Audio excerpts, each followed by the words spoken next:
Et c'est parti, le coup tordu, le 370e épisode du coup tordu. Ici on vient parler vélo, ici on vient parler cyclisme.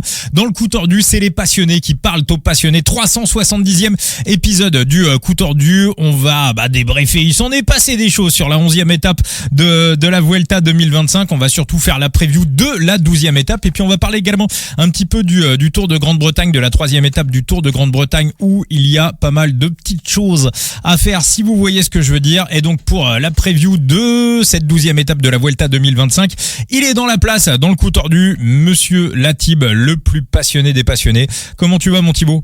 Ça va très bien, mais du coup, dans ta présentation, le podcast qui parle vélo, es-tu sûr qu'on va parler vélo aujourd'hui ?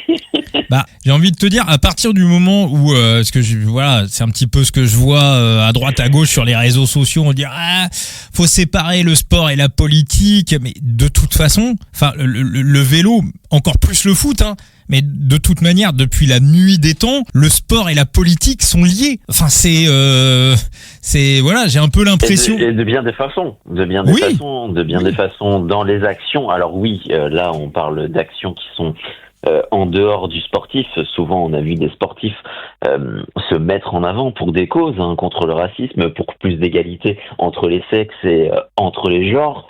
T'as plein de combats qui sont sociaux et moraux, qui ont été portés par des sportifs plus que par des spectateurs qui interviennent dans le sportif. Mais t'as aussi, justement, des États qui interviennent de manière politique pour laver un peu leur image. Et t'as des sponsors qui sont dans le vélo.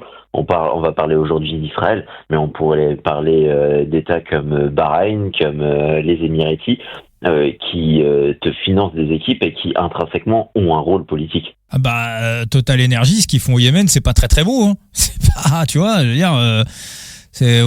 Il y a quelqu'un qui me disait sur les réseaux sociaux, il me dit, si Israël s'en va de la Vuelta, qu'est-ce qui se passe si les écologistes manifestent sur le prochain Tour de France et Total Energy qu'arrête ? Donc, tu vois, de toute façon, le sujet est vaste. Je pense que le sujet est hyper vaste. C'est hyper compliqué parce que dans ce qu'on va dire, il y a toujours des gens qui vont comprendre ce qu'ils ont envie de comprendre et qui vont retenir ce qu'ils ont envie de retenir. Mais, voilà. Je pense que va falloir l'aborder de façon peut-être assez neutre, mais en mettant des arguments qui sont dans les deux camps.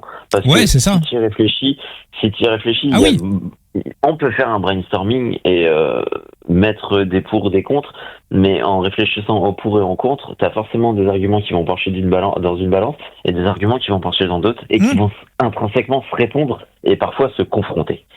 Ah oui, on va être, on va être dans le paradoxe, dans la contradiction.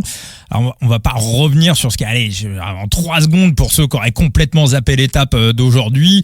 Des militants pro-palestiniens, donc ont envahi la ligne d'arrivée. Donc, course, qui s'est arrêté à 3 km de l'arrivée. On a pris les temps à 3 bandes de l'arrivée et, on pas d'attribuer de vainqueur d'étape. Déjà, pour commencer sur le sportif, Thibaut, toi, qu'est-ce que tu penses de la décision des organisateurs ? Est-ce que c'était la bonne ou est-ce qu'il y avait mieux à faire ? C'est la bonne dans l'immédiateté de la réaction. Fallait réagir, fallait faire très vite et fallait pas leur faire passer la ligne d'arrivée. On a bien vu les images, on sait très bien que c'est le premier passage, mais sur le dernier, ça aurait forcément dégénéré. Donc c'est la bonne décision. Néanmoins, et j'ai entendu ton live TikTok et je te rejoins totalement, la décision la plus juste et la plus cohérente, ça aurait été de geler les temps et de faire une arrivée au sommet de la côte de Pic. Oui, je pense que ça aurait été plus simple et plus safe. Après, il y avait peut-être une bonne raison d'aller jusqu'à 3 km de l'arrivée. Voilà, rapidement, j'évacue le sujet, niveau betting, l'analyse d'hier, je pense quasi parfaite. Il y a Vingegaard qui allait rentrer à 6, mais bon, on s'en fout, il y a beaucoup plus important. Il y a beaucoup plus important que ça, bien évidemment. Et sous couvert de grands principes, on n'est pas là pour défendre des intérêts personnels, on est là pour essayer d'élargir un petit peu le débat et d'éviter de se limiter simplement juste au bout de notre top, si je peux parler ainsi. T'as raison. Je pense que intrinsèquement, ça peut faire chier parce que honnêtement, on aurait pu prendre quelques sous, mais quelques sous face à ce qui peut se passer actuellement. Bien sûr, dans évidemment. le monde, mais pas que dans la bande de Gaza. On va se le dire très clair et de façon très nette. Ah oui, non, on est totalement raccord là-dessus, Thibaut. Alors bon, plutôt que de débriefer ce qui s'est passé, parce que le passé n'existe plus. Thibaut, j'ai envie de te poser la question. Maintenant, pour toi, qu'est-ce qui se passe? Et le grand débat qui agite un petit peu tout le monde, est-ce que Israël Premier Tech doit quitter la Vuelta? C'était un peu l'avis de Jackie Durand et David Moncoutier sur le plateau des RP d'Eurosport. Ils ne voyaient pas d'autres solutions, trouvaient ça malheureux, mais ils ne voyaient pas d'autres solutions pour que la Vuelta puisse continuer en toute sécurité. Effectivement, c'est ce qui apparaît comme étant la seule solution, et du moins la solution la plus viable, on va dire, parce que c'est pas forcément la seule solution. Mais le problème, en fait, c'est que si l'équipe Israël se maintient sur cette épreuve, je pense honnêtement que l'épreuve n'ira pas au bout, parce que de ce qu'on a vu et du résultat que les manifestants ont obtenu, ils ont clairement une vitrine d'exposition qui est majeure. Donc, plus tu vas commencer à répéter ce type d'opération, plus tu vas avoir ce résultat, et ça va faire parler. Donc, en fait, là, on est dans un effet boule de neige. Il faut analyser, en fait, les conséquences qu'il va y avoir à court terme, à moyen terme et à long terme. Là, on est dans une situation où on est figé, où honnêtement, le départ d'Israël de cette Vuelta n'est plus qu'une question de temps et de décision. Maintenant, qu'est-ce qui va se passer pour leur côté? Ils vont devoir prendre cette décision. Elle va être compliquée et dure parce qu'elle implique plusieurs conséquences qu'on verra juste après. Mais du coup, s'ils quittent, ils vont évidemment faire un communiqué qui va être très victimaire de cette situation. Faut se projeter aussi dessus. Mais après, qu'est-ce qui se passe? En fait, du côté des manifestants, qu'est-ce qu'on voit? On a réussi à les faire partir. Donc, pourquoi on recommencerait pas sur d'autres épreuves cyclisme? Et au-delà du cyclisme, pourquoi on se projetterait pas sur d'autres sports pour avoir en fait ce retrait progressif des équipes sportives d'Israël dans tel ou tel sport? C'est plus facile de le faire sur le vélo que dans un stade de foot où tu vas envahir un terrain, on va pas se mentir. Mais du coup, tu peux reproduire le schéma ailleurs. Et progressivement, tu peux essayer de faire effacer ce côté sport washing d'Israël. On en pense qu'on en veut, en bien ou en mal, mais c'est l'objectif des manifestants. Et pour le coup, là, ils obtiennent très clairement une victoire assez nette, parce que, on va pas se mentir, ils sont obligés de partir. S'ils se maintiennent, ils maintiennent le peloton dans une situation insécuritaire, mais ils se maintiennent aussi dans une insécurité qui est de plus en plus grandissante. Ouais. Après, l'autre solution, c'est peut-être aussi d'arrêter la Vuelta. Alors moi, je suis pas pour ça, mais de toute façon, c'est ou l'un ou l'autre. Ou on arrête la Vuelta, voilà. Ouais, si tu maintiens sportivement, tu mets en risque, tu mets en péril l'organisation, parce que honnêtement, tu peux avoir de plus en plus de jours qui vont être neutralisés parce que les actions vont être de plus en plus fortes. On est quand même sur un effet boule de neige. On a vu ce que ça a donné sur le chrono, on a vu ce que ça a donné hier, et on a vu ce que ça a donné aujourd'hui. Ça monte crescendo. Alors oui, le Pays Basque est peut-être un peu plus fort, mais dans sa véhémence et dans sa protestation pro-palestinienne et anti-israélienne. Mais dans tous les cas, l'organisateur ne peut pas prendre cette décision, et l'UCI aura du mal à prendre cette décision, parce que si tu prends cette décision, alors oui, elle est forte, mais il y a le risque de se faire taxer d'antisémite. Malheureusement, si tu ne prends pas cette décision, tu vas être confronté à cette comparaison. Oui, mais on l'a quand même fait avec Gazprom. Alors Gazprom, c'est totalement différent. Dans un aspect, c'est que Gazprom était financé par l'État russe, que Israël Premier Tech est financé par un milliardaire israélien, canadien, israélien. Donc l'origine du financement est différent. La finalité est quand même la même, c'est de mettre en avant quand même l'État.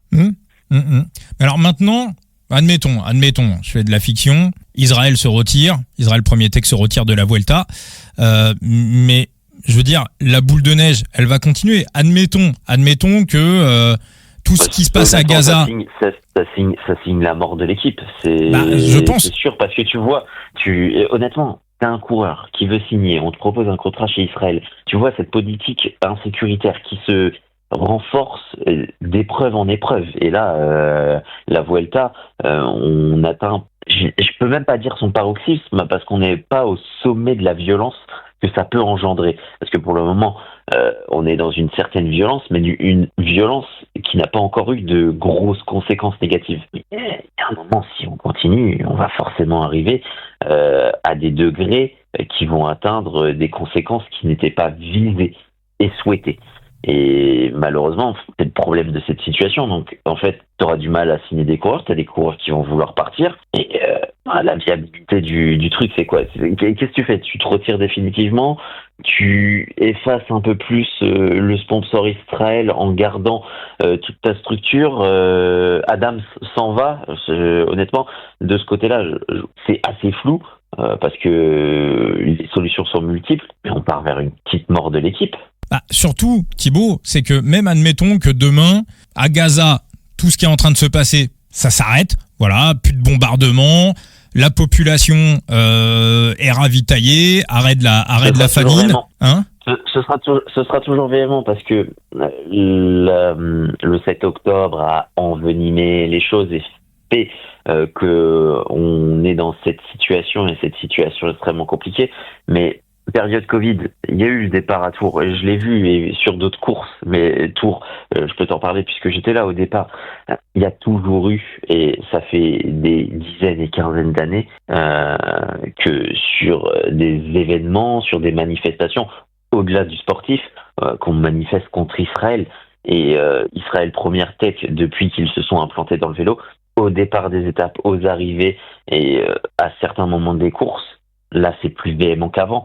Mais il y a toujours eu ce mouvement assez contestataire qui s'est aussi un peu renforcé au moment de l'exclusion de Gazprom et avec la bénédiction, on va dire, de l'UCI pour Israël Startup Nation.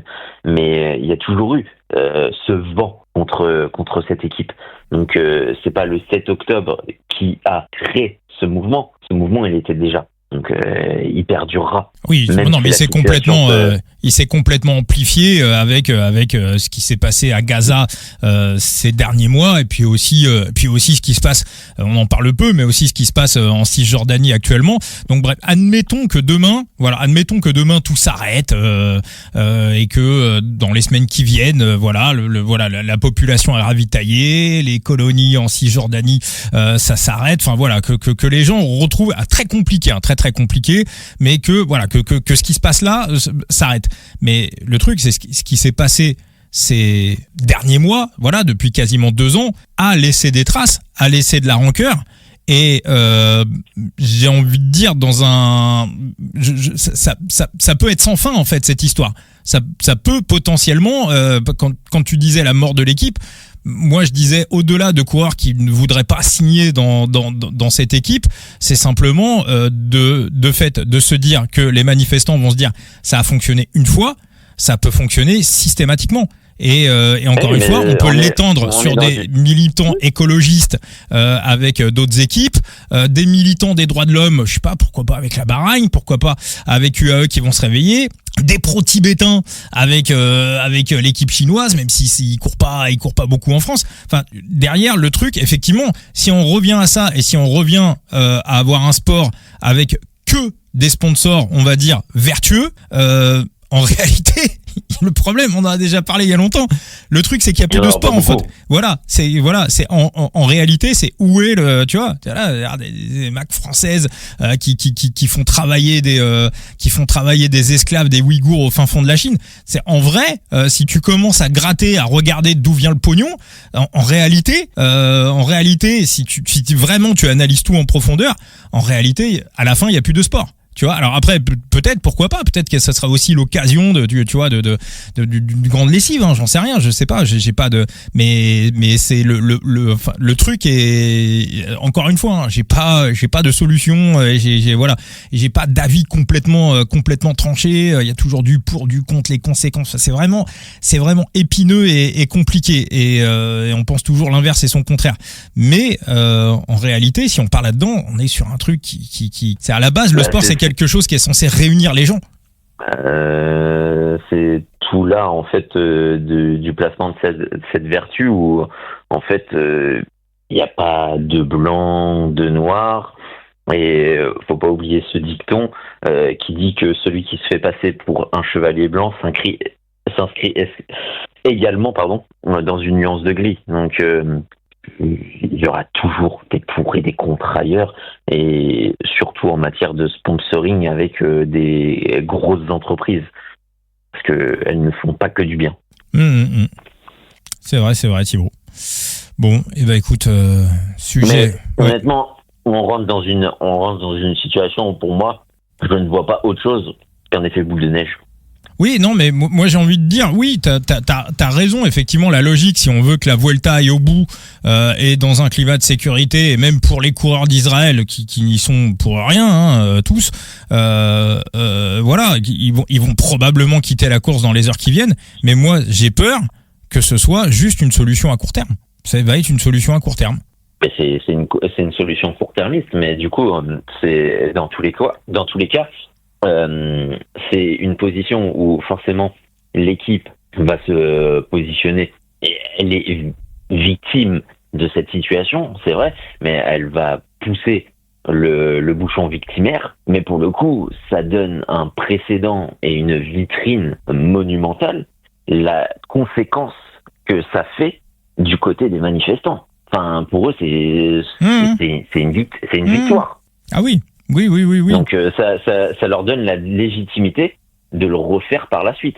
Et d'amplifier en fait ces actions, mais pas que des amplifier que dans le vélo. Le vélo, oui, c'est une vitrine, mais il y a d'autres sports. Pour moi, ça ne peut que s'exporter et que s'envenimer. Mais moi, je pense qu'on n'est pas non plus à l'abri que la Vuelta aille pas au bout. Mais dans ces cas-là, si à l'UCI, au Comité national olympique, on dit soit ça va au bout avec Israël, soit ça va pas au bout, la Vuelta peut aussi s'arrêter là. C'est aussi une possibilité. En termes d'image, honnêtement, ça fait chier pas mal de monde, ça peut dire, mais même si on pense que ça ne sert pas leur cause, honnêtement, c'est une victoire. Que l'équipe s'en aille ou que l'épreuve s'arrête, c'est une victoire pour leur message, parce qu'on va parler d'eux et on va parler de ce qu'ils ont fait. Et du coup, en parlant de ce qu'ils ont fait, on parle de Gaza, on parle de la cause, on parle de ce qui se passe. Et eux, c'est ce qu'ils veulent. Ouais. Eux, c'est pas qu'ils veulent que ça s'arrête, c'est qu'ils veulent qu'on en parle pour que ça finisse par ça. Moi, je crois que la seule venir aux politiques. Il doit y avoir des conséquences. Donc en fait, moi je crois que la seule conséquence, la seule demande, c'est le départ d'Israël de la Vuelta. Je crois qu'ils demandent rien d'autre sur leur manif là, alors qu'il est. Oui, évidemment. Mais honnêtement, l'arrêt de l'épreuve, ce serait une victoire aussi. L'arrêt de l'épreuve, ça serait Non, mais en termes d'image et du véhicule du message, c'est une victoire. Parce que tu vas faire que parler ça. Il y a des militants pro-palestiniens ont réussi à arrêter la Vuelta. Pourquoi ? Comment ? Et on va ne faire qu'en parler. Donc, en fait, leur message va être visible, même en Mondiovision. Donc, pour eux, ce sera une victoire. Mais je pense que on peut ne pas le penser. En termes d'image, c'est une victoire. Ouais, je pense que ça va monter aux politiques, ça va monter très très haut. Mais je pense qu'on peut. C'est le but. C'est le but de la finalité. Que, vu que les politiques, il n'y a pas d'action pour eux, faut leur forcer la main. Et comment leur forcer la main ? Qu'en allant sur ce terrain d'une violence qu'ils, eux, jugent légitime. Moi, je pense, je pense que ça va remonter, mais enfin bon, écoute, on verra ce qui se passe. Mais après, qu'on soit d'accord ou pas.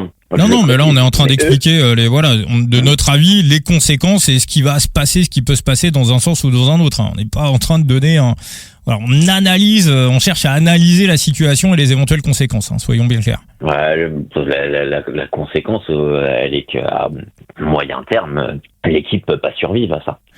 Oui. Oui. Je vois pas comment elle peut survivre. Dans un climat où tu auras du mal à recruter et surtout dans un climat insécuritaire qui va se renforcer.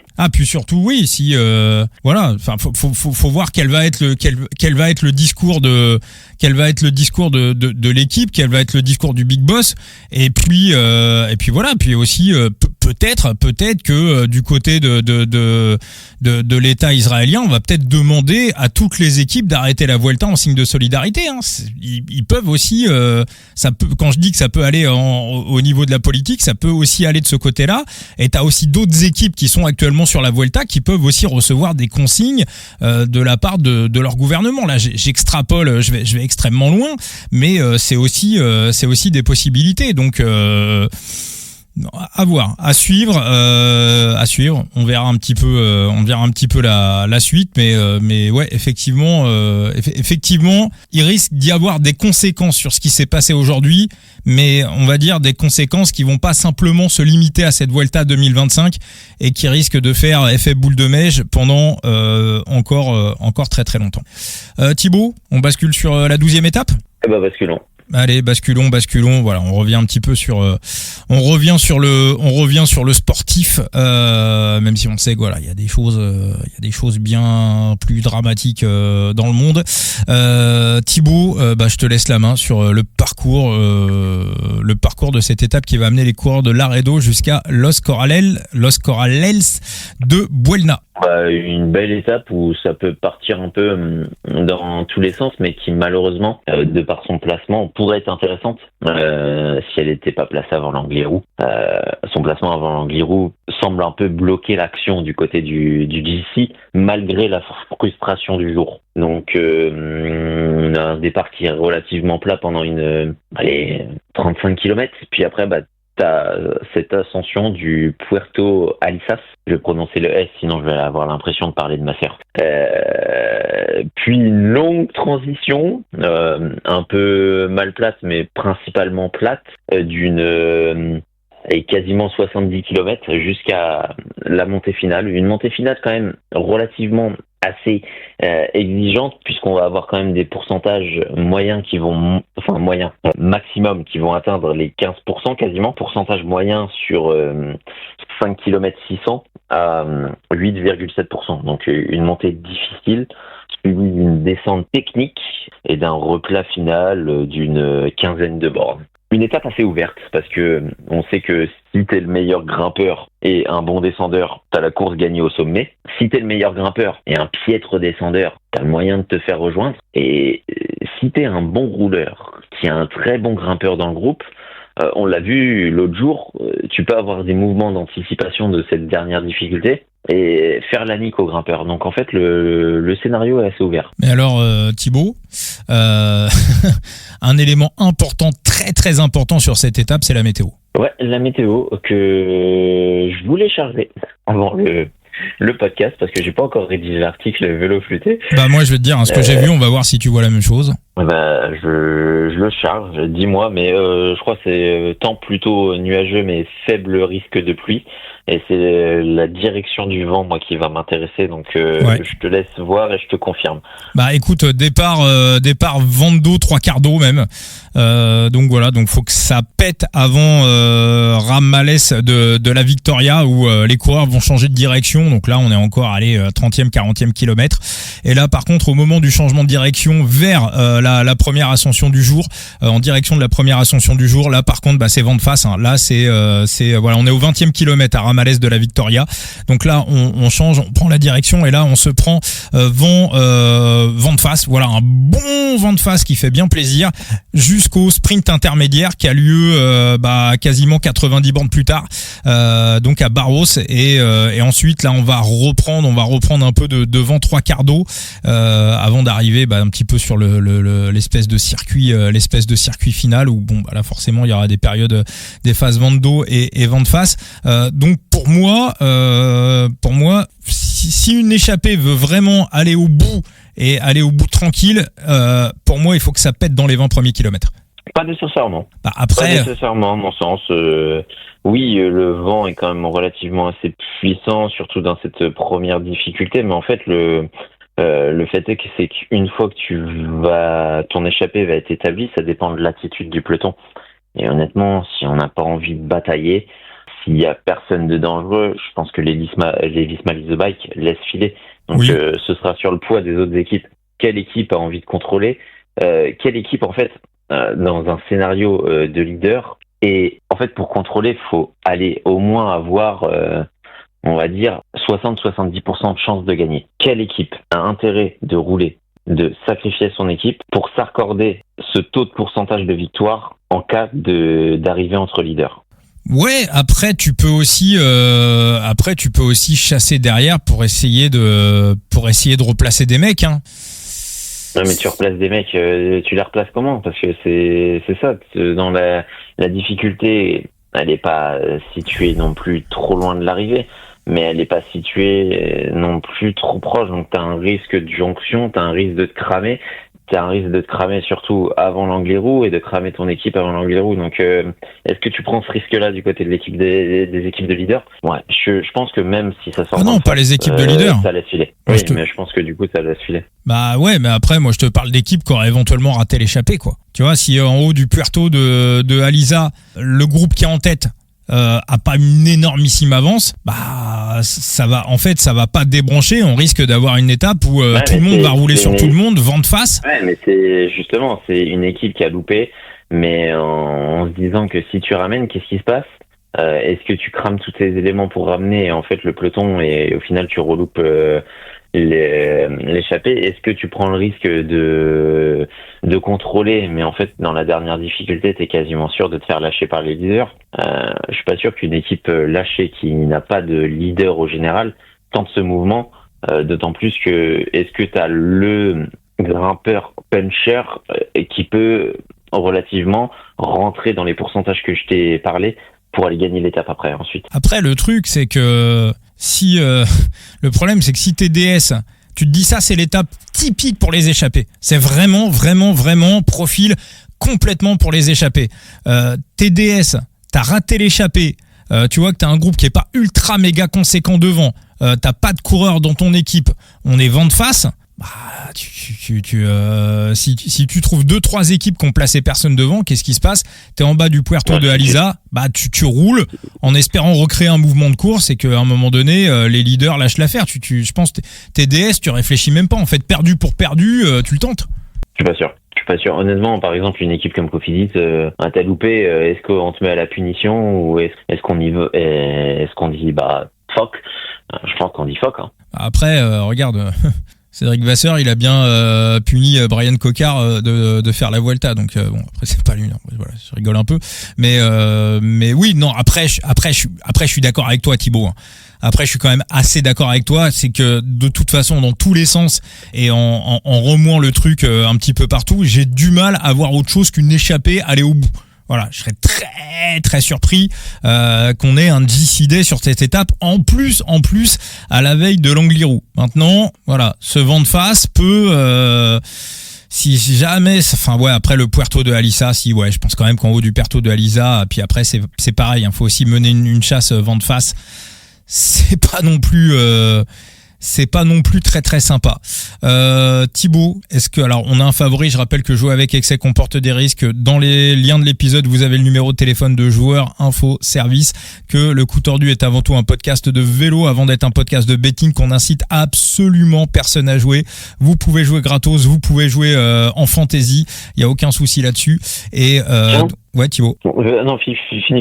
Ouais, non, j'ai fini le message de prévention, mais du coup, on a un épouvantail chez les bookmakers, enfin épouvantail, favori de l'étape Juan Ayuso à 7,5, ce que je trouve assez logique. Hein. La dernière descente, elle est pour moi trop technique pour Jevine.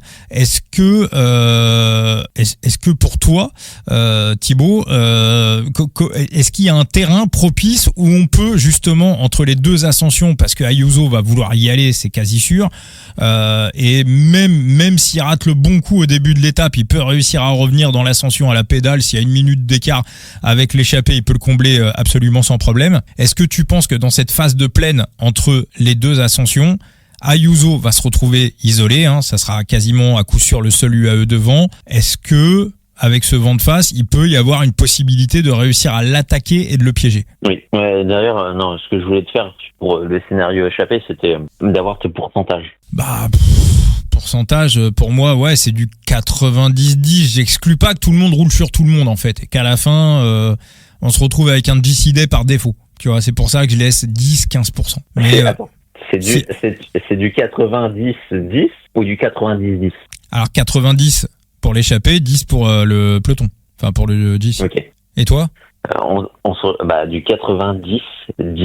Donc comme moi. 80% échappé. Ouais. 10% leader. Ouais. 10% neutralisation. Ah oui, d'accord, ok, Je oui, peux oui. plus l'exclure. Je suis désolé, mais dans l'état actuel des choses, si Israël est au départ, je ne peux plus exclure un scénario où encore ça part encore en couille et où la course est neutralisée. Donc je suis obligé de l'inscrire dans mes pourcentages. Alors Thibaut, maintenant, autre solution. Imagine, on va pas jusqu'à l'arrivée et cette fois-ci on dit arrivée en haut dos de la Colada de Brennes. Voilà, on peut pas sur un scénario leader. Voilà, exactement. Et Jonas Vingegaard, il est coté à 17. Vingegaard, il est à 17. Oui, est-ce que tu le prends sur cette supputation en sachant qu'il faut il faut prendre ce type de décision et que ça arrivera peu de chance que ça arrive. Pour moi, je pense que le scénario le plus probable, c'est qu'Israël soit pas au départ demain. Je pense que c'est le plus probable. Et puis, dans tous les cas, si on doit spéculer sur ça, autant attendre le live, voir la décision, et puis tu réagis immédiatement en prenant Jonas. Alors je pense que les bookmakers, à mon avis, va falloir quand même être putain de rapide pour les prendre de vitesse. Ça c'est l'info. Là, il close pas immédiatement sur l'info. L'info, tu l'as avant techniquement. Donc tu peux être plus rapide parce que avant qu'elle sorte à la télé, en général, elle sort un peu ailleurs et les books sont pas forcément là-dessus. Tu vois, avant que l'info sur l'étape et sa neutralisation ne sorte, elle était sortie un peu avant sur d'autres sources, d'autres fils de sources. Donc forcément, tu pouvais devancer les books, mais t'aurais pas pu parce que t'aurais pas été payé, mais tu vois, t'aurais pu profiter de cette info. Donc moi sur Side Limit, j'ai pris aucun coureur aujourd'hui sur l'appli parce qu'on a le droit à un nombre limité de coureurs sur Side Limit sur les étapes quotidiennes. Moi, j'ai rien pris aujourd'hui juste pour pas cramer encore avoir 2 ou 3 Vingegaard pour la suite du truc. J'étais vraiment parti dans cette analyse que ça ne pourrait ne pas aller au bout. Oui, effectivement, oui, là va falloir un peu réseauter sur les Discord, essayer d'avoir un petit peu l'info, voir aussi regarder un petit peu ce qui se passe à l'arrivée. Effectivement, si vous voyez Thomas Biel d'Eurosport à l'arrivée sur la ligne d'arrivée avec et s'il sent que voilà, il y a de la tension et que c'est assez palpable, on peut aussi imaginer que potentiellement ça n'ira pas au bout. Après, il faut aussi anticiper la réaction. Moi, je pense que les organisateurs vont prévoir un plan B de manière claire, nette et précise. Et pour moi, ils ont toujours des plans B pour toutes les étapes. Aujourd'hui, on sait jamais ce qui peut arriver, mais que ce soit de manière des manifestations, des intempéries, des trucs dans le genre, il y a toujours un plan B. Après, s'ils annoncent que l'arrivée en haut du Colada de Brennes, pour que les manifestants ne puissent pas avoir le temps de se replier, est-ce que ils risquent de l'annoncer assez tard? Donc s'ils l'annoncent assez tard, tu vois, est-ce que Visma aurait envie de profiter des circonstances pour aller gagner l'étape? Je suis pas sûr. Franchement, je suis pas sûr. En vrai, est-ce qu'on doit partir sur cette hypothèse et même la mentionner? Non, mais je pense pas. Non, franchement, je pense pas. On va pas épiloguer dessus, quoi. Non. Putain, les routes, elles sont dégueulasses de cette ascension finale en plus. Elles sont petites, pas belles. Vraiment, c'est pas une belle ascension. Et la descente? Ouais, tu disais très technique. Ouais, technique, route étroite, pareil. Non, c'est. Ouais, mais le revêtement est absolument ignoble. Faut juste que je regarde de quand datent les images quand même. Ah oui, non, ça a pu être refait depuis 2009. Bon Thibaut, on va basculer sur les pronostics. Quel est ton ou tes pronos? Qu'est-ce qui t'intéresse pour cette 12e étape de la Volta? Une double chance d'équipe. À toi de la deviner. Double chance d'équipe? Ouais, pour moi c'est honnêtement il y a deux coureurs qui cochent les cases sur cette étape, on va pas se mentir. Moi je pense qu'il va falloir avoir quand même de la force collective pour aller au bout. Donc Ayuso risque quand même d'être un petit peu isolé. C'est en tout cas s'il se fait amener par un groupe au pied du dernier talus, je pense que les mecs sont un peu fous. Alors forcément, sur ce type d'étape, la Lidl Trek, comme d'hab, paraît équipée. Maintenant, Tu vois, quel est le grimpeur suffisamment fort pour monter la dernière ascension assez fort? Bah, tu vois, sachant que Ciccone va rester dans le peloton, c'est un peu compliqué à définir. Tu vois, pour moi, Badjoli, c'est pas assez grimpeur. Verona, pourquoi pas, mais même si on l'a pas trop vu encore pour l'instant. Voilà, sur un move collectif, Javier Romo, ça paraît pas mal. Ou Pablo Castrillo, un des deux, même si je préfère Romo. Et après les Grenadiers ou les IF, quoi. Je partirais moi sur je pense honnêtement que le secteur clé c'est avant le sprint intermédiaire. Tu vois, tu vois deux petites bosses avant et tu parlais de ce vent et justement dans le Puerto Vigos, on va dire, on va l'appeler comme ça. T'as ce vent qui va commencer à être de côté et qui peut être favorable au mouvement avant cette dernière difficulté. Je pense qu'on a quand même deux profils assez gaziers, deux profils aussi de mecs qui sont attaquants, deux profils de mecs qui sont montrés et qui étaient relativement assez forts dans cette dernière arrivée au sommet qu'on a vu. Je pense que se diriger vers une doublette Movistar, c'est pas une mauvaise option avec Castrillo Romo. Ouais. Bah l'animal qui semble un petit peu progresser au fur et à mesure. Ah ouais, donc doublette, doublette équipe. Ouais, c'est vrai que c'est. Pour moi, la doublette Movistar, c'est plutôt bon à prendre. Je pense que si t'as les Emiratis dans ton échappée, tu profites d'un gros groupe, d'une mésentente et surtout du fait que les mecs ont une pancarte monumentale pour anticiper cette dernière montée et donc. T'as les moyens et les hommes de le faire. Totalement. Donc pour les deux, les codes sont à 26.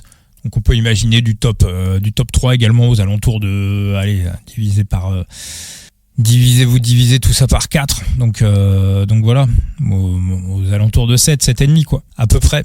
Pour ok, ça s'entend. Ouais, Romo, Castrillo. Alors moi je serai en fantaisie sur cette étape. Je vais pas typiquement des coureurs que je pense prendrais dans ma fantaisie sur Side Limit. Encore une fois, avec tout ce qui peut se passer à droite à gauche, je pense vraiment que c'est une bonne étape pour parier en live et essayer éventuellement de gratter les infos et d'anticiper un move un move. Quelque part, ou essayer de voir un petit peu la compo de l'échappée, sentir aussi un petit peu l'ambiance du peloton au matin de l'étape. Mais oui, Romo, Castrillo, oui, clairement c'est deux mecs que je vais mettre dans mon équipe c'est clairement deux mecs. Voilà, je te disais Romo tout à l'heure, mais oui, je pense qu'ils seront dans mon je pense qu'ils seront dans mes teams sur Side Limit. Est-ce qu'il y a autre chose qui te plaît sur cette étape, Thibaut?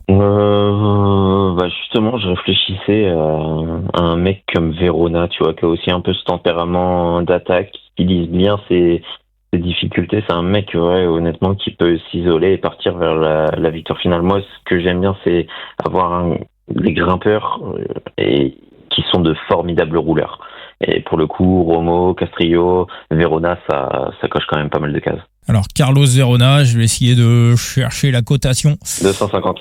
Voilà, Carlos Verona, 250. Sur le Bookref, il est même à 301. Je vais être honnête, tu vois. Je sais pas si tu t'es connecté sur Winamax. Il y avait un petit jeu de la fusée, je sais pas quoi. On donne les noms des books maintenant, Thibaut, comme ça. Pardon, chez Patrick Bruel. Chez Patrick Bruel, j'ai Pierre Calamusa. Bref, tu gagnes des free bets. Ah, j'ai pas fait gaffe, ouais. Tu ouvres l'appli, tu vas voir, ça va se lancer, ça va t'offrir des free bets, 0, 2, 10, 20, ça monte jusqu'à 100 ou 200, je sais plus. Bon, bref. Là n'est pas l'important. Et j'ai mis mes free bets que j'ai gagnés sur Verona. Parce qu'aujourd'hui, je les avais mis sur JND Podium, donc remboursés. Et je les repasse. Et je les repasse sur Verona. D'accord, ok. Alors tiens, pourquoi j'ai pas ça moi? Du free bet. Parce que j'ai vu qu'il y avait des espèces de trucs de Monopoly, j'ai rien compris, j'aime pas trop ces trucs-là. Normalement, c'est le truc Bang.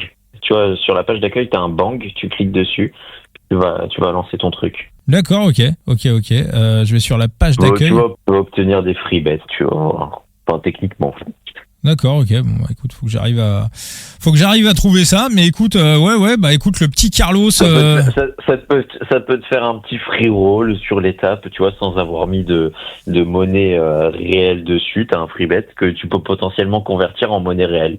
Ouais. Pourquoi pas, hein. Moi, j'aime bien les placer sur ceux qu'on m'offre comme ça sur des coups. Et du coup, mon coup, demain, ce sera Verona. Ok. Bon, Carlos Verona, la cote à 301. Voilà, moi, je serai en aubette sur cette étape de la Vuelta. On bascule sur la Grande-Bretagne, Thibaut ? Et allons-y. Et là, je vais te laisser la main. Alors, hop, je vais sur Pro Cycling Stats, même si j'ai déjà regardé. Dans Pro Cycling Stats, il y a des petites pubs. À regarder avant d'avoir les parcours. En même temps, c'est bien normal. Faut bien que les amis de Pro Cycling Stats, ils ont probablement des familles à nourrir, donc faut bien qu'ils puissent manger, c'est tout à fait logique. Alors, on est donc sur deux étapes sur le Tour de Grande-Bretagne qui ont été remportées par Olaf Koy. On arrive sur une troisième étape où le final paraît un tout petit peu plus escarpé, même si au global sur l'étape, on est quand même sur 853 mètres de dénivelé positif, donc on n'est pas non plus sur un truc qui est vraiment ultra méga compliqué. Donc 2 victoires d'Olaf Koy, on a un final un petit peu plus escarpé à la fin, on va dire qu'à partir du 106e kilomètre, donc on est à quoi ? L'étape est extrêmement courte, c'est seulement 123 kilomètres, donc extrêmement court, peu de dénivelé, donc pour moi ça va vraiment pas épailler les mecs. À 17 bandes de l'arrivée, on a un petit talus de 700 mètres à 4,3% de moyenne, et voilà, c'est une sorte de un petit peu de petit circuit. Et ensuite, on va sortir de circuit pour se diriger ensuite vers le final. Alors, pour moi, ce qui est intéressant, c'est quand on va sortir du circuit pour aller vers le final, on sera dans les derniers kilomètres, c'est que là, les coureurs vont se prendre un vent de face. Mais vraiment un putain de vent de face. Donc, si ça sort pas sur le circuit, ou là sur le circuit forcément il y aura des portions de vent d'eau, quoique j'ai même envie de dire un truc, c'est que sur le circuit, même les portions vent d'eau, elles ne se situent pas dans des secteurs qui sont décisifs. C'est-à-dire que même sur l'espèce d'ascension là,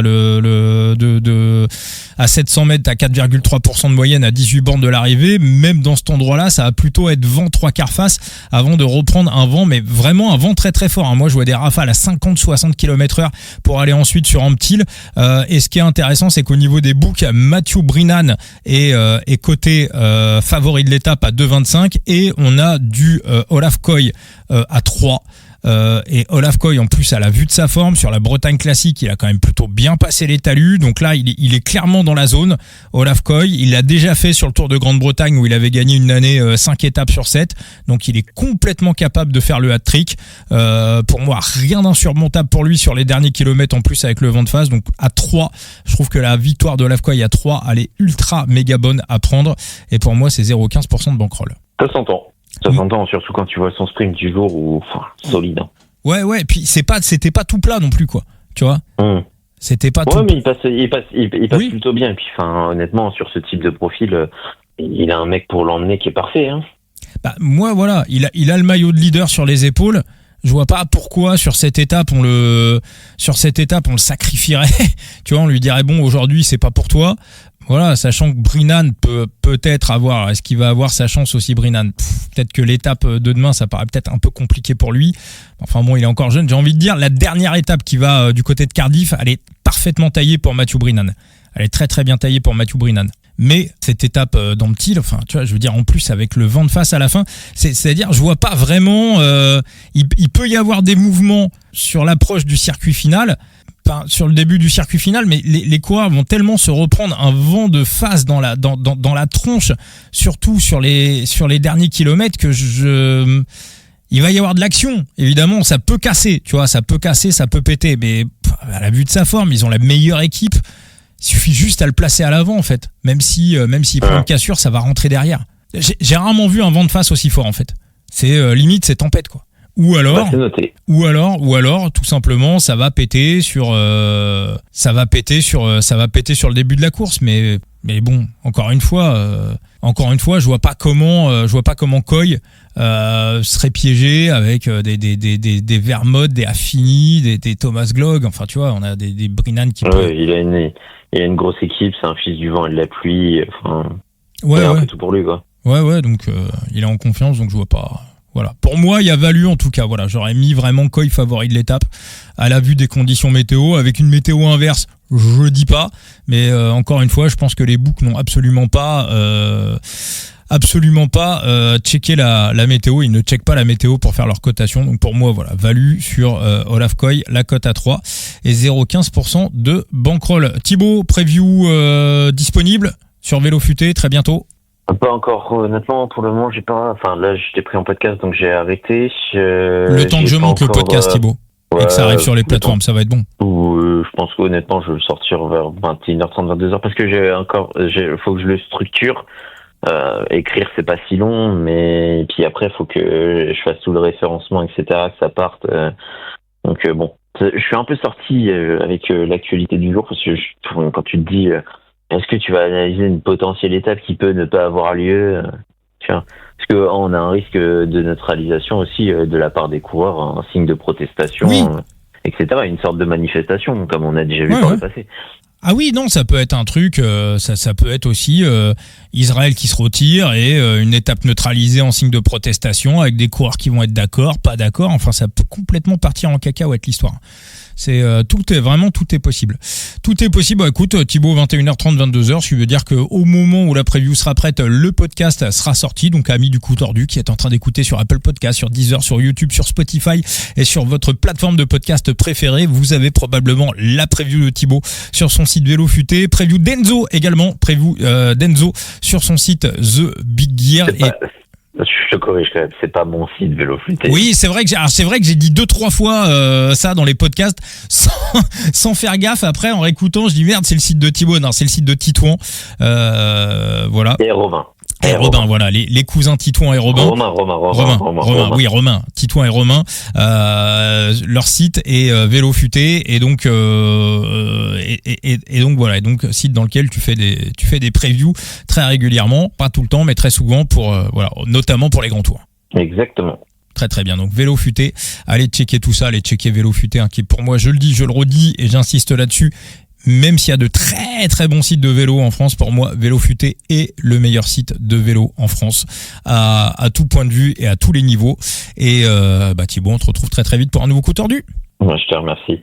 Et puis, t'as raison de ce côté-là, parce qu'il y a quand même des gens qui sont très bons dans leur domaine et qui sont excellents. On a quand même Quentin pour la visite d'école, le mec il se tape tout, l'école de France et d'Europe, donc il les connaît par cœur, il peut t'en faire de magnifiques descriptions. On a JB qui fait de très beaux portraits, on a Titouan qui est au four au moulin surtout, et puis on a Romain aussi qui te fait de très belles analyses géopolitiques, et je pense que si Israël se retire, il nous fera une très belle analyse et qui est relativement neutre, mais qui t'explique tous les tenants et les aboutissants.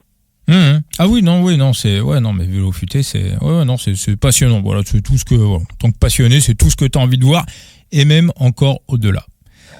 Merci beaucoup Thibaut et merci à tous. Merci à toi. Ciao les amis. Ciao.